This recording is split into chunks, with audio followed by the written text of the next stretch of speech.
Hello, আমি Ruby. দিল্লিতে ঘোরার সেকেন্ড আর লাস্ট পার্ট নিয়ে চলে এসেছি। তো আজকেই আমাদের দিল্লিতে ঘোরা শেষ। তো চলে যাচ্ছি এখন লোটাস টেম্পল থেকে বেরিয়ে ইন্ডিয়া গেটের কাছে।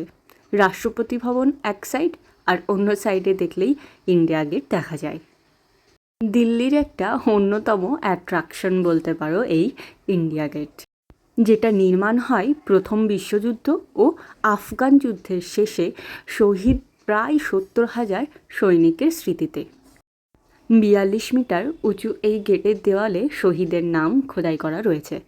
1971 সালে ভারত পাকিস্তান যুদ্ধের পরে এই গেটের নিচে স্থাপন করা হয়েছিল একটা চিরন্তন শিখা।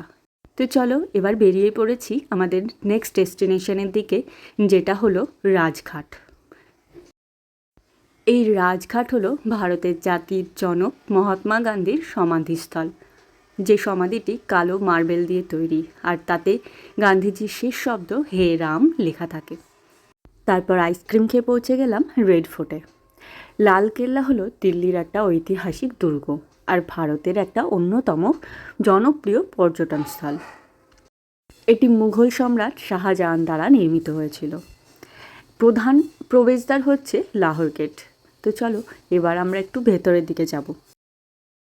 আমাদেরকে ড্রাইভার পেছনের সাইডে নামিয়েছিল, তাই আমাদের পেছনের দিক থেকে সামনে পর্যন্ত হেঁটে হেঁটে অনেকটা আসতে হয়েছে। তো চলো এবার টিকিট কাটতে হবে। টিকিট কাটার পর আমরা ভেতরে ঢুকতে পারবো। তো টিকিট কাটা হয়ে গিয়েছে, চলো এবার ভেতরে যাওয়া যাক। অনেকটা জায়গা জুড়ে এর বিস্তার।